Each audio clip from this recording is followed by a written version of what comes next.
Hello everyone, I am Rajunia. Welcome to the first episode of the Non-Fire Cooking Challenge. So guys, এই সিরিজের first এপিসোডে আমি বানাবো less ভেল।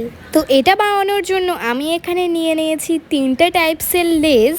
আর এই লেসগুলো নিয়ে আমি চলে এসেছি আমাদের কিচেনে। তো এই লেস ভেলটা বানানোর জন্য এখানে আমি নিয়ে নিয়েছি চপড অনিয়নস অ্যান্ড টমেটোস, আর তার সাথে নিয়ে নিয়েছি লেমন।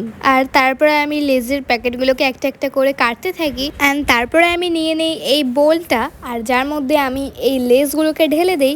আর তারপরে আমি লেসগুলোকে ভাঙা স্টার্ট করি। লেসগুলোকে ভাঙা হয়ে যাওয়ার পরে এর মধ্যে আমি চপড অনিয়ন্সগুলোকে ঢেলে দেই।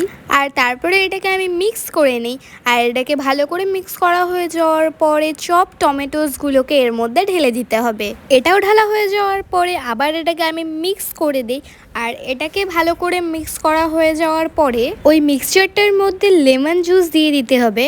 লেমন জুস দিয়ে দেওয়ার পরে এখানে আমি নিয়ে নিয়েছি সস। আর এই সসটাকে ভালো করে মিক্সচারটার মধ্যে দিতে নিয়ে আমি অনেকটা সস ঢেলে ফেলেছিলাম। আমার তখন মনে হচ্ছিল এটা হয়তো খেতে অতটাও ভালো লাগবে না, কারণ সসটা অল্প দিতে হয়, অতটা না।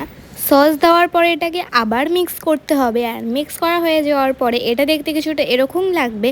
আর দেন আমি এটার ফার্স্ট বাইট ট্রাই করি, যেটা খেতে তো ফার্স্টে আমার একটু অদ্ভুত লাগছিল, বাট পরে আমার এটা খেতে দারুণ লাগছিল। সো এটা বানানো কিন্তু খুবই ইজি, আর এটা খেতেও খুবই টেস্টি হয়। আর এটা 10 মিনিটের মধ্যে তো আরামসে বানানো হয়ে যাবে। সো গাইজ, ফার্স্ট এপিসোডটাকে আমি এখানেই এন্ড করছি, আর তোমরা সেকেন্ড এপিসোডের জন্য ওয়েট করো। Bye bye.